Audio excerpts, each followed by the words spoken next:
ମୋ ଦେଢ଼ଶୁର ନାହିଁ ପଳେଇବି ସେତିକି ପିଲା ଦିଟା ଅଛନ୍ତି ଆଉ କିଏ ନାହିଁ ମୋ ଗଳା ମାଳି ପୁଅ କୁଆଡେ ଗଲା। आंध्र प्रदेश बालिकुरुमा पथर खदन दुर्घटना मृतकों परिवार लोकों मिसिले दुई मंत्री संवेदना जणाइबा सह समस्त सरकारी साहाय्य सहायता देबाकू कहले।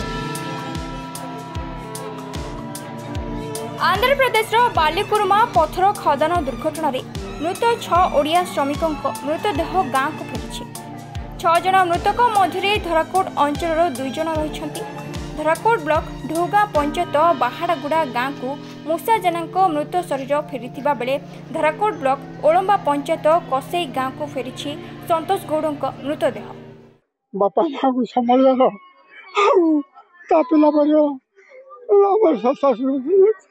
सरीगला आम कि बंचू क्या करूँ सरकार कौन साहय करेंगे दीटा झील का दीटा वो 3 नंबर जन सूरत एक्सपार्ट है ट्रेन रे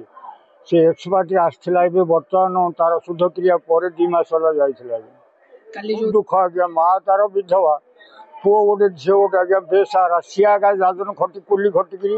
पिला पोषुला आ तार कहीं नहीं आज्ञा दुखदायक गाँव तो देखुं आपण मैंने शोकाकूल परिवेश काली राति आम समस्ते बसीचु दुखे दुखी होता आम कि अधिक कहीपरूनी परिवार बोले सर बापा माँ आउ छोट झील 2 जन ये 4 जन को नहीं परिवार जी कि परिवार चलवाई सी ही जड़े थे जो मेरुदंड कह जहाँ सी जड़े थे सी आज ना दुनिया रे। उभय मृतदेह को भंजनगर उपजिलापाल उमाशंकर बेहरा और तहसीलदार लंबोदर मारंडी उपस्थित परिवार लोकों हस्तांतर कर निज निज गाँ को 2 श्रमिकों मृत शरीर फेरिबा परे गाँव में शोकाकूल परिवेश देखा आज जो मर्मन्तुद दुर्घटना है से मु सरकार को अनुरोध करुच्ची पर्याप्त परिमाण रे आर्थिक सहायता देवे आ जद्वारा कि से परिवार कौन सी प्रकार बंचवार असुविधा हेनी आतिक मु सरकार को अनुरोध कर जहाँ जिते प्रकार साहाय्य उपयुक्त समस्त निश्चित रूपे मिल बर्तमान तब आम रेडक्रॉस तहसीलदार साहब को अनुरोध करुँ से रेडक्रॉस भी सहायता करेंगे बाद नियमित भाव जमी हरिश्चंद्र योजना दि जाऊँगी तुरंत शबर बेड आम दबू हरिश्चंद्र योजना दबू आ मुख्यमंत्री तो आपण मैंने शुणी थे निश्चित रूपे घोषणा कर 4 लाख टंकार सहायता से मिल आती इन्शुरांस जो अच्छी आमर पासबुक माध्यम जो इन्शुरांस गुड़ा बैंक खोलती जदि किसी मिलवार थी आम निश्चित रूपे यहाँ करेंगे। अपरपक्षे मृतकों 2 परिवार को भेटी संवेदना जनाइछंती वाणिज्य परिवहन खनि और इस्पात मंत्री श्री विभूतिभूषण जेना और मत्स्य और प्राणी संपद विकास मंत्री गोकुलानंद मल्लिक। ये धराकोट ब्लॉक रो एक कसई रुगुम पंचायत रो एठी संतोष ओलंबा पंचायत संतोष गौड़ घर गलु जिते 6टा परिवार भितर यार दुख तुलना नहीं छोट छोट पिला 2टा पुणी स्त्री देह खराब छात्र पड़ जाते घरे आउ किए ना घर भी भंगा घर भगवान दुख सागर रही परमेश्वर बाध्य भी कले एवं आमे गत काली मुख्यमंत्री घटना शुणु शुणु तार 4 लाख टंका राशि सहायता राशि घोषणा कर 29 क्रिया आज आसिक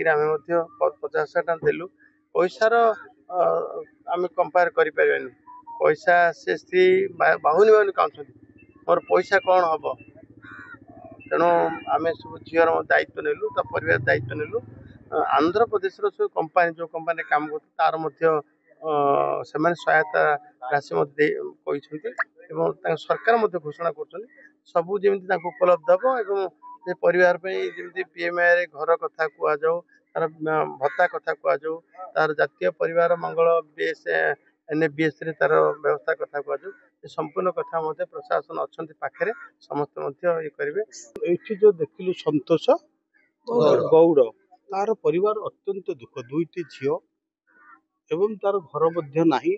से छोट छोट 2टा झील तार मध्य पाठ पढ़ा जिते पाठ पढ़ समस्त पाठ पढ़ा आम 2 जन मंत्री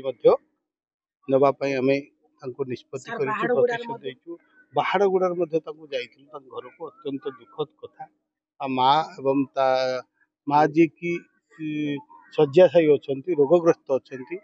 ଏବଂ ସ୍ତ୍ରୀ ମଧ୍ୟ ଅତ୍ୟନ୍ତ ମର୍ମାହତ ହୋଇଛନ୍ତି। ଯେଉଁ ମାଆକୁ କିଛି ପୁଅ ନେଇଥାନ୍ତା, ମା ବାହୁନି ବାହୁନି କାନ୍ଦୁଛନ୍ତି। ଯେଉଁ ପୁଅ କାନ୍ଧରେ ସେ ଯାଇଥାନ୍ତା, ଆଜି ସେ ମାଆର ଆଖି ସାମ୍ନାରେ ତାର ପୁଅର ମୃତ୍ୟୁ ହୋଇଛି। ତେଣୁ ଆଠୁ ଦୁଃଖଦ ଘଟଣା କ'ଣ ଆଉ ହେଇପାରେ। ମୃତକଙ୍କ ପରିବାରକୁ ଶବ ସତ୍କାର ପାଇଁ ରେଡ୍ କ୍ରସ୍ ପାଣ୍ଠିରୁ 30,000 ଓ ଆନ୍ଧ୍ର ସରକାରଙ୍କ ପକ୍ଷରୁ 20,000 ଲାଖେ ଉଭୟ ପରିବାରକୁ 50,000 ଟଙ୍କାର ସହାୟତା ରାଶି ପ୍ରଦାନ କରାଯାଇଛି। ପୂର୍ବରୁ ଓଡ଼ିଶା ସରକାର ପ୍ରତ୍ୟେକ ମୃତକଙ୍କ ପରିବାରକୁ 4 ଲକ୍ଷ ଟଙ୍କାର ଅନୁକମ୍ପା ସହାୟତା ରାଶି ଘୋଷଣା କରିଥିବା ବେଳେ ଅନ୍ତୋଦୟ ଯୋଜନା ଘର ଓ ପରିବାରକୁ ସମସ୍ତ ସରକାରୀ ସାହାଯ୍ୟ ଯୋଗାଇ ଦିଆଯିବ ବୋଲି କହିଛନ୍ତି। ଦୁଇ ପରିବାରର ପିଲାମାନଙ୍କ ପଢ଼ା ଖର୍ଚ୍ଚ ଦୁଇ ମନ୍ତ୍ରୀ ବହନ କରିବେ ବୋଲି କହିଛନ୍ତି।